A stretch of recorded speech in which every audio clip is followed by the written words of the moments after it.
Hi everyone, I'm Jack Lockhart. I'm a learning and development partner for commercial and industrial divisions at Lanes Group.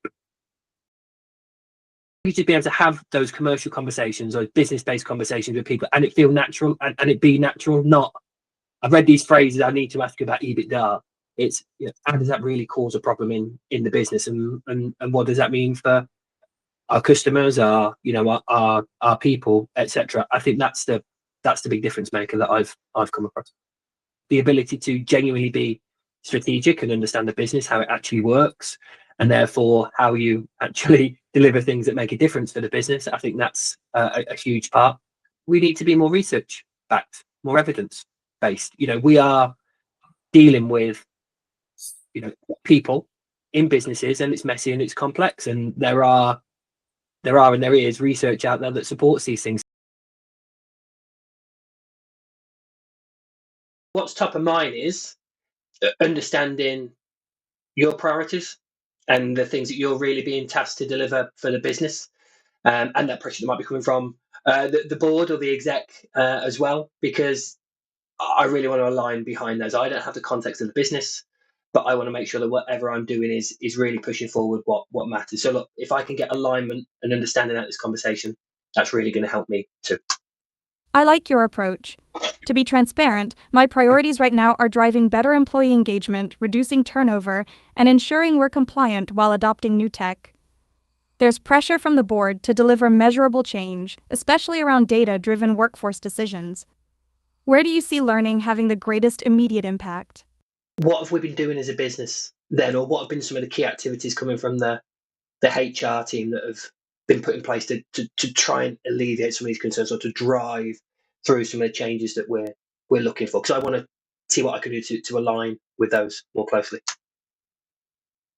We've tried regular briefings, Q&A sessions, and pilot groups for technology trials, plus targeted communications to address concerns. We focused on making leadership visible and responsive. However, traction is mixed. Some teams still feel disengaged, so we're actively looking for better ways to bridge those gaps. Look, a number of the areas that I think I've seen this really land well in the past when it's digital transformation or digital adoption is that clear leadership, visibility and story. So I'm sure we've all had those experiences where leaders have talked a good game but they're not using the systems themselves. So I think if we can land that, that's always going to make a significant difference. I think the second one is around supporting people as close to them doing the job as possible. Frontline teams are often the ones that are really overlooked, but I think they're the ones that a real difference can be made with. A third area that I think a real, or again, I've seen in the past, a real effort needs to be put into is around communications and it not just being thrown out by email. I think there's ways you can really bring it to life and activate it like a product. Some of the best communication strategies I've seen are almost like product activations, and that really makes a difference to people. I think the fourth one for me is around sharing those stories afterwards of the change that's been made by individuals. I think again it's really good and it's right for us to talk about the business benefits because that's what makes a difference for the investment, but it doesn't have to make a difference when it's our frontline workers, our people using the systems that are able to tell those positive stories as well. So yeah, they're the four areas I'd love for us to focus on as we take it forward too.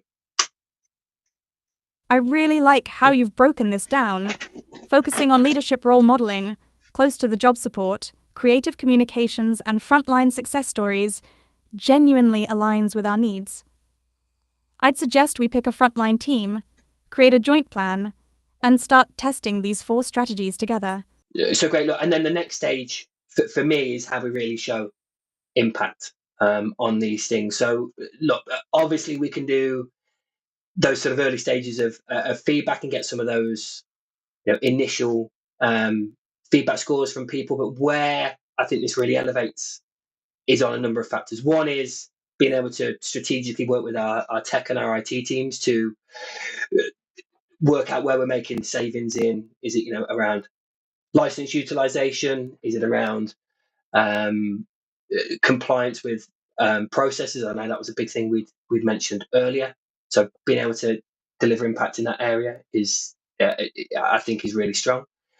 On a second level is, being able to work out what matters most to the business. If we use compliance, for example, it's how many people are actually going through a new process or a regulated process.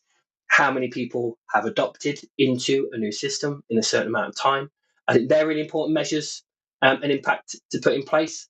And I think the third one is on a people level. What is the difference it has made to our people um, into their work. So I think that's where you can begin to see that come through in employee engagement. For example, or specific targeted questions around technology, workplace technology, and the support that you get from there. So I think that's where you can begin to show impact and KPIs alongside it. I think you're spot on with that. If we can clearly show savings, compliance rates, and real shifts in how people experience tech through engagement data, we'll be far more credible with leadership. Would you be able to map out what measures you'd prioritize for us to get started? That felt the right place to go in at. I've done what I suspect a number of other people will do on these previous role plays. I'm going to go in at challenging. I'm going to go in at defensive. And actually, you end up, or I've noticed you put a significant amount of time into trying to recover the conversation rather than actually thinking about the conversation that's happening. So I think what I was able to do a lot better there was remember these areas to cover and to begin to ask better questions as well. So yeah, I'm really pleased to see the understanding client needs and priorities up there, because that's an area I think is strong. But the strategic insight and thought leadership, yeah, that's fudged up because from your support and allowing myself to, I begin to move into sharing some of those ideas at the right time. The first time I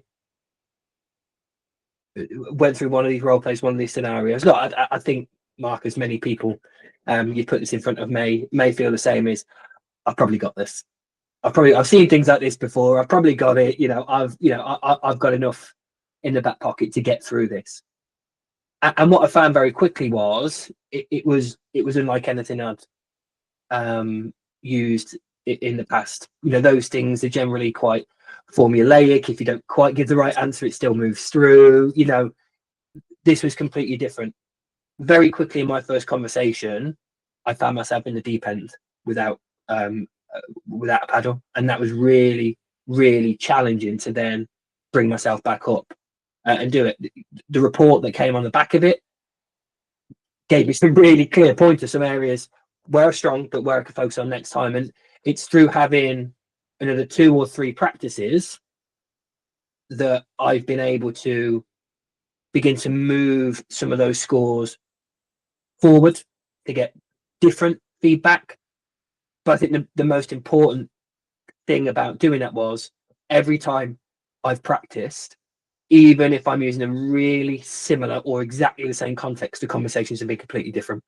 And that mirrors real life, as far as I'm concerned. You're not stepping into a formulaic conversation. If I take that again, I know what question's coming next. I can preempt it. It forces you every time to really sharpen and hone your skills, because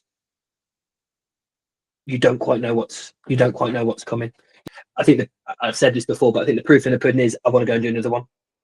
Yeah, although they're hard and taxing, you really feel like you're developing in them. Just one more. I think next time I'll be able to do a little bit more around this, and I think that's testament to how it's sort of structured and set up to support you.